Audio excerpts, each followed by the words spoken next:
Chapter 14. The Basketball Team. The Power of Will. 1973. Soon after I began high school, our school organized an athletics meet at Pudong Stadium, an experience that would become a significant milestone in my life. For over a year, I had been waking up early every morning to practice long-distance running, propelled not by a specific goal, but by my admiration for Leng, my athletic idol. Running alongside him taught me to develop endurance, strength, and confidence. In many respects, this training helped me cope with the harsh realities and turmoil of the Cultural Revolution, particularly after my father's passing. I had never imagined that my quiet morning sessions would eventually enable me to compete officially against other runners. As I entered the stadium, it felt like I had unexpectedly won another lottery first. By performing in elementary school, akin to stepping into Hollywood, and now, by participating in this meet, which felt almost like competing in the Olympics. This was possible thanks to Leng, whose enthusiasm for sports inspired and drove me. Leng naturally excelled in his premier events, the shorter sprints and middle-distance races, 100 meters, 200 meters, 400 meters, and even the 800 meters. In contrast, I opted for the longer races, registering for the 800, 1500, and 3000 meters, which set the stage for a direct competition between Leng and me in the 800-meter race. Yet there was an additional element of drama awaiting us. One of our classmates, Yao, was an exceptional long-distance runner. He briefly participated in our morning practice sessions, stating he wished to learn from Leng. However, he suddenly stopped attending after a few weeks. Shortly after, I heard whispers. Yao had publicly downplayed Leng's skills, labeling him overrated and arrogant, and confidently predicting he would easily beat Leng at the forthcoming meet. His remarks came across as a direct affront. Leng had been a source of inspiration and guidance for me. Yao's arrogance was intolerable. I silently vowed to confront Yao. When I disclosed my intentions to Leng, I communicated with certainty. Both of us are competing in the 800 meters, and Yao will also be there. He's quite overconfident, so let me take care of him. I'll handle it. We'll find out if he's truly as skilled as he believes. By this, I meant that during the race, I would focus specifically on blocking Yao, disrupting his rhythm, and strategically wearing him down to ensure Leng had the advantage in the final stretch. Leng, unconcerned, just smiled and said, "Do as you see fit." With several events approaching, he recognized that fatigue would likely kick in by the 800 meters. Yao's talents shouldn't be overlooked, yet I was confident in my own resolve. On the day of the 800-meter race, the gun fired, and Yao shot forward, eager to seize the early lead. Leng and I kept pace with him, trailing through the first lap and maintaining steady pressure. As we entered the second lap, I quickly motioned to Leng and picked up speed, passing Yao on the outside. I squeezed into the inside lane before Yao and intentionally slowed down, forcing him to disrupt his rhythm. This allowed Leng to take the lead swiftly. When Leng took the lead, I stayed in second, preventing Yao from reclaiming his position. My tactic was straightforward yet effective. I alternated my speed, speeding up just enough to thwart Yao's every overtaking attempt and then slowing down to disrupt his rhythm. As a result, his breathing became more labored, and frustration was clearly etched on his face. He was depleting his energy reserves and struggling to maintain a consistent pace. As we approached the final turn, tension filled the air. The crowd's cheers intensified, blending with pounding feet and sharp breaths. I paused briefly in front of Yao, catching him off guard and making him stumble, which cost him valuable momentum. Leng surged ahead, several meters in front, driven by newfound resolve. In the final stretch, with around 80 meters remaining, I felt my task was done. Yao had fallen behind, exhausted both physically and mentally. Despite displaying signs of fatigue-tight shoulders and a shortening stride, Leng was still holding on to his lead. I opted to speed up again at that moment, quickly reducing the distance between Leng and me. With 30 meters to go, we ran side by side, our strides in sync, the surroundings fading into the sound of our rhythmic footsteps. I eased my pace slightly before the finish line, aware that the outcome was secure, allowing Leng to cross first. A split second later, I followed. As soon as I could, I looked back. Yao took third place, several meters behind, clearly frustrated and worn out. I was aware that victory was within my reach. However, friendship held more significant value than winning. Letting Leng take first place was my way of showing appreciation and loyalty.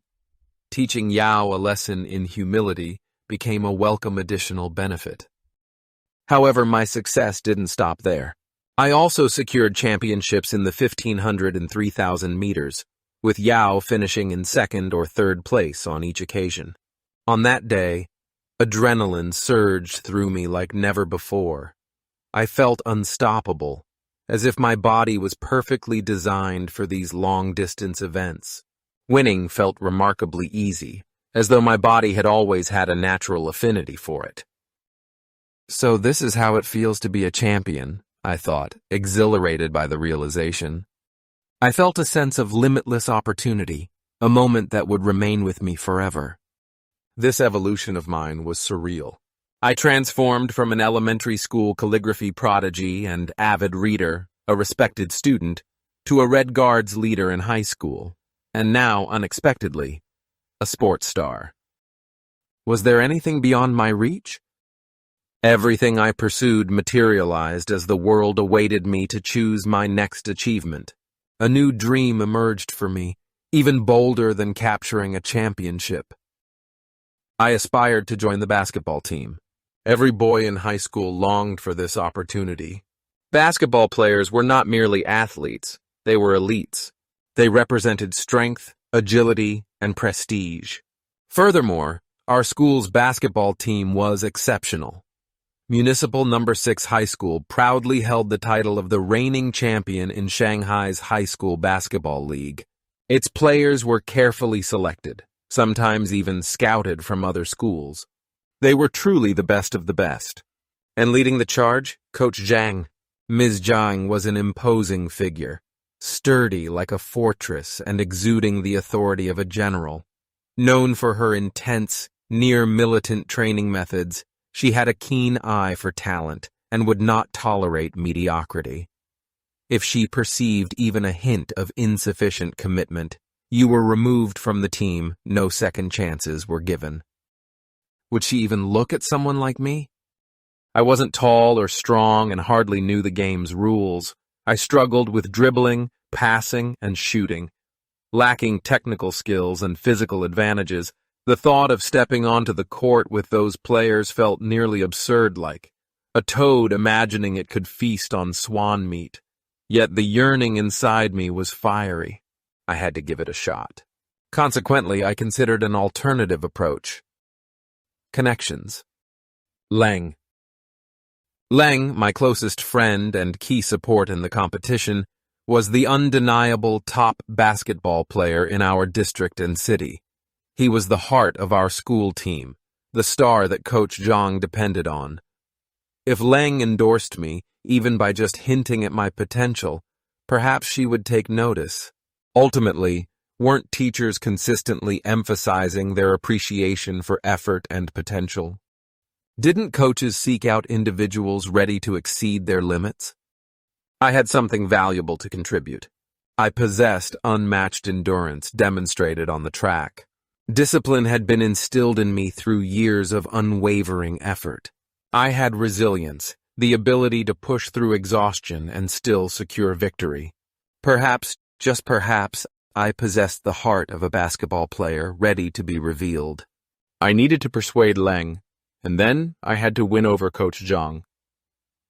Keeping this in mind, I approached Leng and inquired, "Could you please speak to Coach Zhang for me? I'd really like to join the basketball team." Leng studied me intently, his dark eyes probing mine. Then, with a slight knowing smile, he bit his lip and nodded. "Okay," he replied, his voice soft yet resolute. "I'll give it a shot."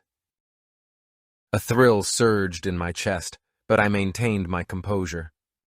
"Tell her Zhenfeng Yang wants to be part of the basketball team," I insisted, my tone firm. "He's prepared to put in the effort, no matter how challenging. If he doesn't progress after 3 months, Coach Zhang can remove him, and he won't object. Just let him start as a substitute and practice on the side. Please, do me a favor and ask her to give me this opportunity, all right?" I was guiding Leng on his responses. Leng remained quiet, his face revealing nothing. Knowing he wasn't one to talk much, I pressed on. "Just like long-distance running," I said. "I learned from you, didn't I? And didn't I win some championships? So I can learn basketball from you too, right?" A hint of amusement appeared, and he nodded, finalizing the agreement. Days later, Leng approached me, his expression enigmatic as he conveyed the news. "Coach Zhang wants you to join." My heart soared. The words struck me like a lightning bolt, almost making me shout with excitement. I believe this was the most exhilarating news since the beginning of the Cultural Revolution. A few days later, I heard my name echoing as I walked by the field. "Zhenfeng Yang, come to practice." I looked over to find Coach Zhang with her hands on her hips, her commanding stare locked onto me. "Leng Yunji spoke with me, so it's all set. She continued. If you need anything, just let me know. You could even guide us in certain things." I was shocked by her words. Guide them? Me? Heat rushed to my face. I understood precisely what she meant. My Red Guard's status held significance, a quiet authority that others acknowledged. I took a deep breath and gave a slight bow. "Thank you, Coach Zhang," I said. "I'll give it my all, train hard, and learn everything I can." In an instant, I became a member of the basketball team. The following 3 months proved to be a challenging period for me. Days merged into a cycle of relentless drills, perspiration, and the steady beat of basketballs on the court. My endurance, dribbling, footwork, and ball handling all improved significantly. I could now compete effectively with my peers, and I even excelled beyond some of them in certain aspects. Coach Zhang excelled in her craft, pushing us to improve speed, explosive power, endurance, and resilience. She drove us beyond our limits. Under her guidance, my legs became stronger, my jumps elevated, and my body transformed. I even took the lead in conditioning exercises, long-distance runs, and defensive drills, becoming a role model for the team. Each night I pushed my limits. Whether at home or school, I completed hundreds of push-ups, pull-ups, and weightlifting sessions. I became hooked on the exhilaration, with the muscle soreness as a reminder of my progress. From dawn to dusk, I lived on the court dribbling, passing, shooting, and soaking up every lesson. My offense needed work, but defense was my strength, fueled by relentless passion, grit, and boundless energy to fight, run, and leap.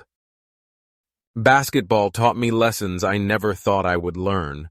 It transcended mere skill.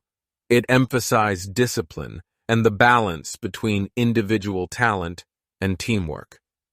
I had learned when to charge ahead and when to hold back, when to push forward and when to defend. Both the mind and body were integral to the game. One day, a martial arts instructor joined our training, teaching us combat techniques that strengthened our physical abilities. This mix of sport and discipline further toughened us. We evolved from mere players to true warriors. However, basketball introduced fresh challenges. The court became more than a mere sports venue.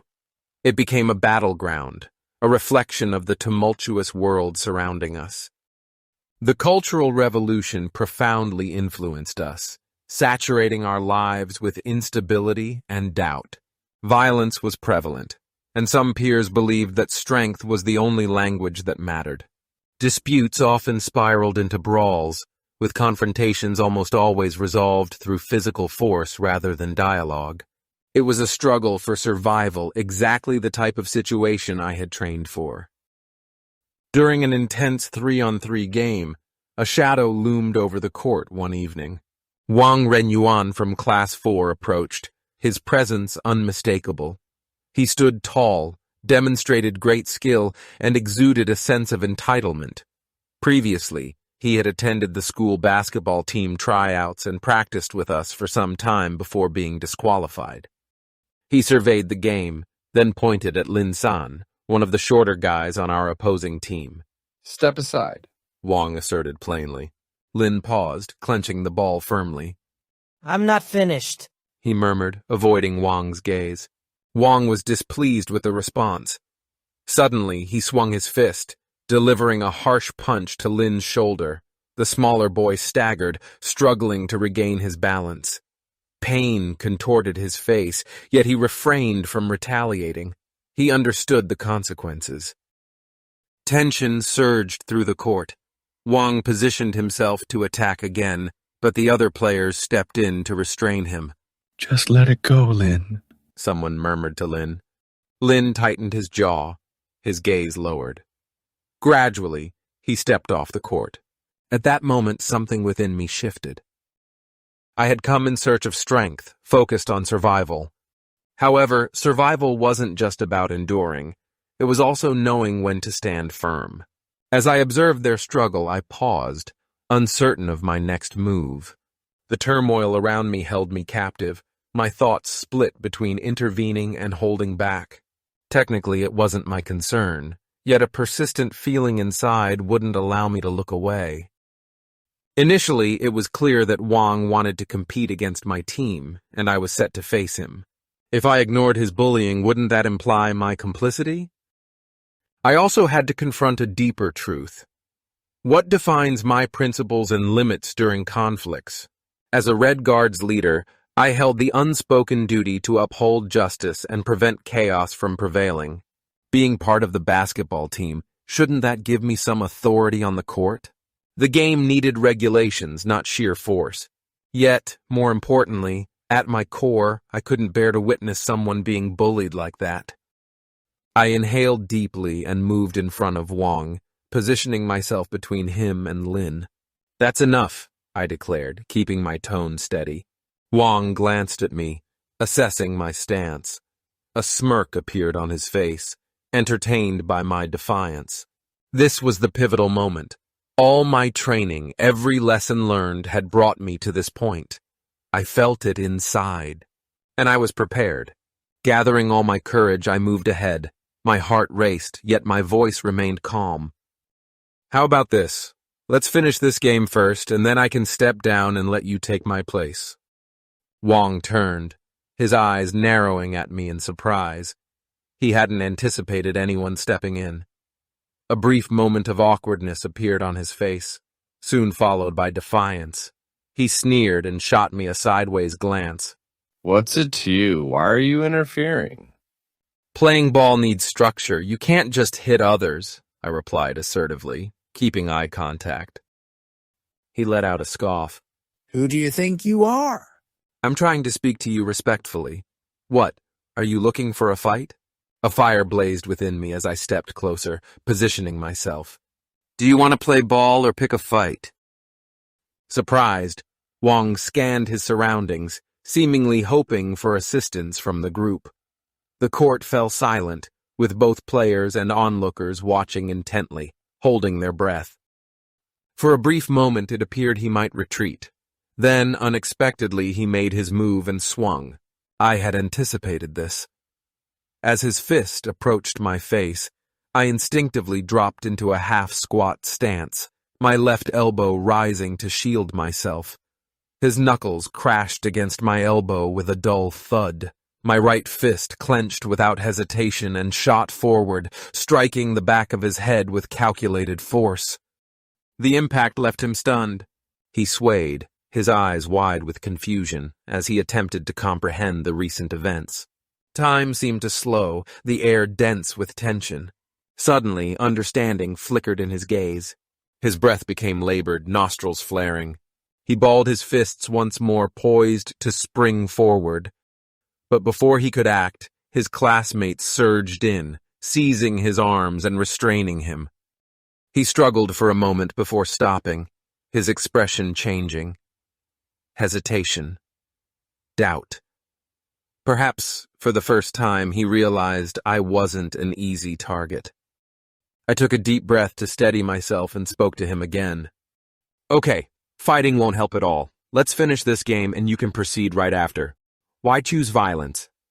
I grabbed the basketball without waiting for a reply and passed it to a teammate. Let's get back to the game. The tension lingered and we all shared hesitant looks, my demeanor surprising them. However, I pretended nothing had gone wrong and assumed my point guard role on the court, prepared to play. Gradually, the rest of the team began to follow suit. Wang lingered to one side, his expression a tumult of mixed feelings. It was clear he was uncertain about his next move. He had anticipated obedience and trepidation, yet he was taken aback by the pushback. A short while later, he turned and exited the scene. Situations like this occurred almost every day. Basketball games often turned into fights, not merely due to our youth and unrestrained energy, but also because the Cultural Revolution had instilled an underlying aggression in us. Mao's ideology promoted physical confrontations to demonstrate loyalty and dominance. The concept of order was tenuous. Teachers, having lost their authority, seldom intervened. The court became a battleground where strength and skill dictated hierarchy, making fights as inevitable as the game itself. Most boys struggled to differentiate between rough play and outright fouls, driven by an intense desire to win or merely to participate. Conflicts often escalated out of control. Initially, I dismissed these confrontations. However, when faced with truly unreasonable bullies who thrived on intimidation, I couldn't back down. It simply wasn't in me. Thus, I continued to fight again and again. Over time, I transformed not merely into a basketball player, but into something much more. I became a fighter, a warrior shaped by the turmoil around me. For some time, I battled the toughest boys in the school. Whether by skill, stamina, or sheer determination, I triumphed over all of them. I even found it a bit ridiculous. However, this was the Cultural Revolution, a time of civil war. Nothing was ordinary during this period. My distinct position shielded me unexpectedly. As a Red Guards leader, a top student, an athlete, and now a valued member of the school's basketball team, I held a unique influence. Those who challenged me would ultimately realize they could not prevail in reputation, morality, or spirit. Even in physical confrontations, they found it difficult to overcome me. As time passed, my role transformed. I became an enforcer of my own unique sense of justice. In the tumultuous and violent environment of 6th High School, I used my influence to create an unspoken order. With force, determination, and steadfast belief, I shaped a realm where fairness prevailed, at least within the confines of the court or wherever I found myself. It wasn't significant. However, in a world coming apart, it was still something. At that moment, that was sufficient.